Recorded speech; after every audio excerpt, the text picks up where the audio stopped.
Fradel's response was unexpected. He immediately attempted to eat the second passport. When security officers grabbed the partially ingested passport, they saw the picture on the second document was the same as in Fradel's passport, but the name wasn't Joseph Fradel. It was Naum Morgovsky.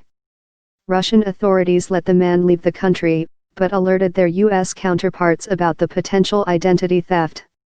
When Fradel landed in San Francisco, he was confronted by U.S. officials, and was found carrying credit cards in Morgovsky's name, as well as business cards for High-Tech, a night vision company owned by Morgovsky. Joseph Fradel had died in Maryland in 1969. The real name of the traveler, who was arrested on the spot for passport fraud, was indeed Naum Morgovsky.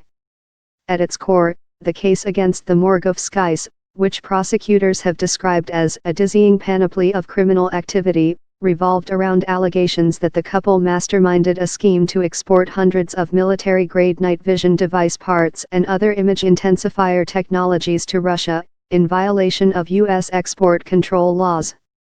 Many of these devices were smuggled to a Moscow-based night vision company that is a supplier to the Russian military and the FSB, the main successor agency to the KGB.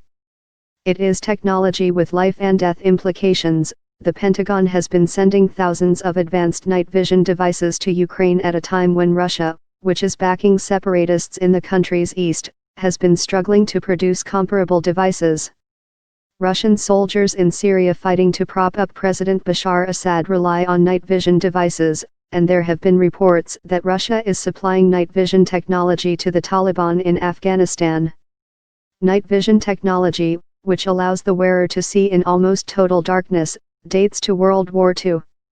The devices intensify images through collecting ambient light, like that from the moon and stars. Other, newer related technologies track thermal, or heat-based, emissions, which are invisible to the naked eye. After the Vietnam War, where night vision devices were first used widely, the United States invested heavily in the technology, believing it would allow the U.S. military to own the night, that is, to possess an overwhelming tactical edge in darkness. The United States maintained a solid lead for many years, but the Soviets worked hard to develop their own technology. It was just a matter of time before Russians knew they had a problem, and started to catch up, said James Teglia, a former Pentagon official who helped field U.S. night vision technology during the Vietnam War. They did it through their own development, but also by getting our stuff and copying what we did, he added. In 1993, Naum and Irina Morgovsky rode that wave of growing consumer demand, combined with their Soviet-era connections, and established a company, High-Tech, at their Bay Area home. Irina Morgovsky's son, then known as Mark Morgovsky, worked for a few years as president of the company, but in 1995, he struck out on his own, founding American Technologies Network, ATN, a night vision manufacturer and distributor still based in South San Francisco. Yet the Morgovsky family's problems didn't end there.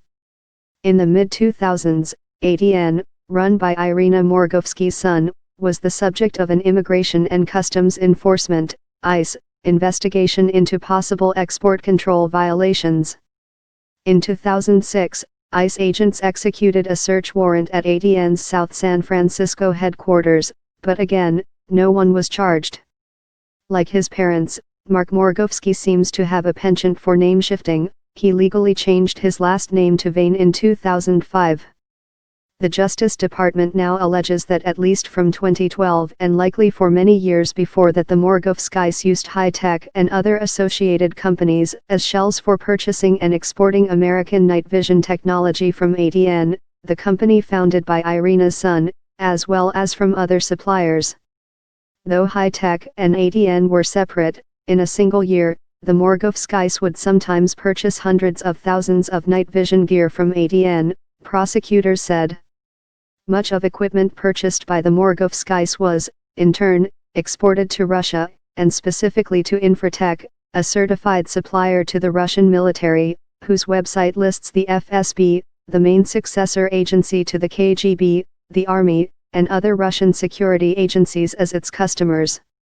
In fact, Naum Morgovsky secretly controlled Infratech too, prosecutors alleged. He used an official Infratech email address, ordering night vision equipment on the company's behalf. Infratech employees in Russia asked for Morgovsky's direction on finances, product pricing and advertising strategy, say prosecutors. The connections between the Morgovsky's American company, High-Tech, the Russian firm Infratech and Mark Vane's ADN were complex, and their business often intertwined, according to court documents. In 2015, for example, Morgovsky instructed an alleged key co-conspirator based in Germany to ship an Infratech package to a London-based ADN employee. Over the years, using a complex web of shell companies, the Morgovskys exported nearly 1,000 export-controlled night vision parts to Russia, say prosecutors. This required extensive subterfuge. Naum Morgovsky employed no fewer than 3 separate stolen identities, and 2 assumed names, to carry out this business. Irina Morgovsky also used a passport under a stolen name, Victoria Ferrara, to travel to Russia at least 3 times in 2007. When FBI investigators searched the Morgovskys' home, they found Ferrara's New York State birth certificate hidden behind the picture frame holding their daughter's high school diploma. The question, however, is where their night vision technology came from. Since the early days of the Cold War, Russia has tried to blunt the U.S. military's edge through the theft or illegal procurement of sensitive technologies. The Soviets and Russians seemed to always have thermal imagery or advanced night vision systems on their shopping list, says Christopher Burgess, a 30-year CIA veteran. In the mid-1970s, according to public reports, the KGB ran an asset in California, codenamed Sprinter, who provided intelligence specific to thermal and infrared technologies.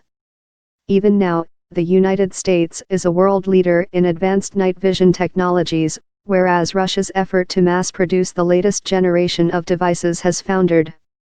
Indeed, leaked 2013 emails between senior Russian officials show just how concerned Moscow was by the military's deficiencies in night vision technology. At present, the Russian army only has a few hundred individual imagers and no sighting systems and machine vision systems with advanced performance, wrote Dmitry Rogozin, the Deputy Prime Minister for Defense, to the chairman of the Russian Bank for Development and Foreign Economic Affairs. On the other hand, our potential enemy troops NATO are equipped with hundreds of thousands of thermal imaging sites, sighting and vision systems. The ARC Electronics case was one prong in a multifaceted counterintelligence investigation, said the first former senior intelligence community official. Around the same time, senior FBI officials had initiated a major probe into roughly half a dozen suspected front companies with links to the GRU, Russia's military intelligence agency, said this official. These companies were focused on procuring targeted technologies, including night vision. Some cases were small, like that of Roman Kvinikadze, a Russian citizen who was deported after he tried in 2013 to buy 5 thermal imaging devices produced by ADN. Others, however, were far bigger. Other than ARC Electronics, Newspulse News could not establish whether these publicly adjudicated cases were those linked by U.S. intelligence officials to the GRU.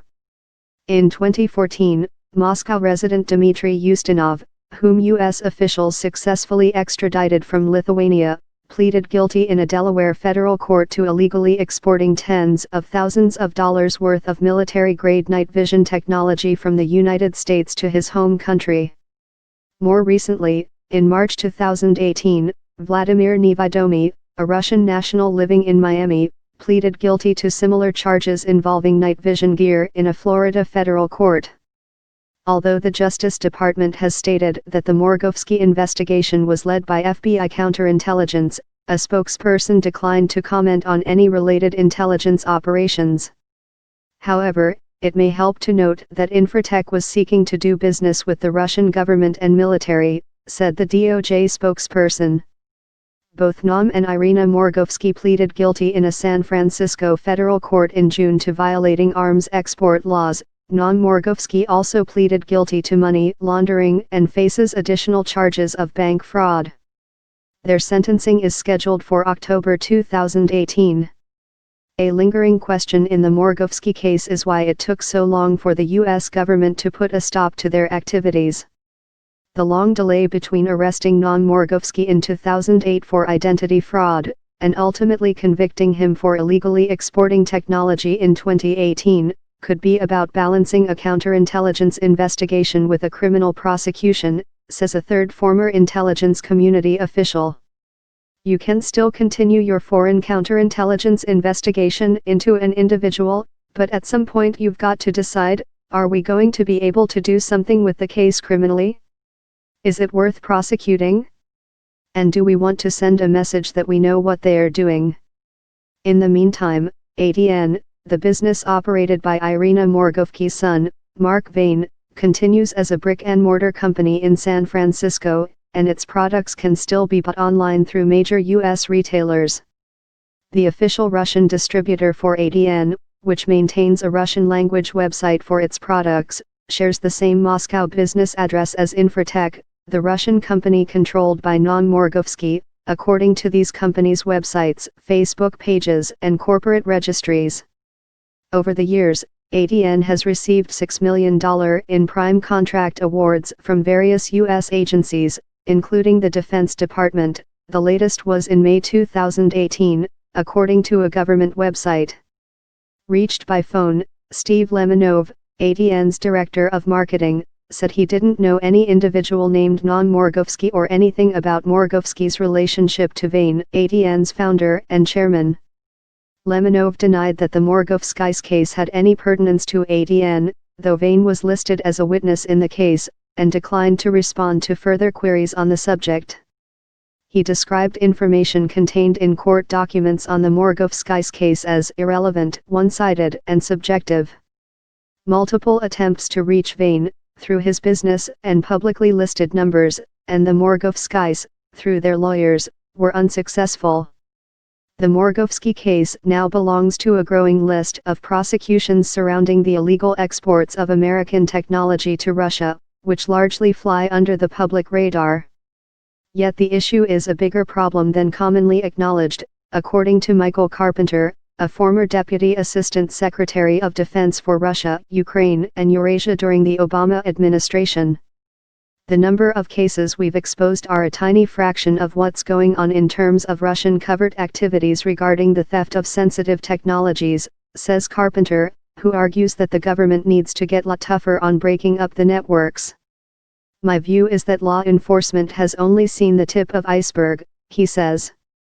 Sharon Weinberger contributed reporting to this article.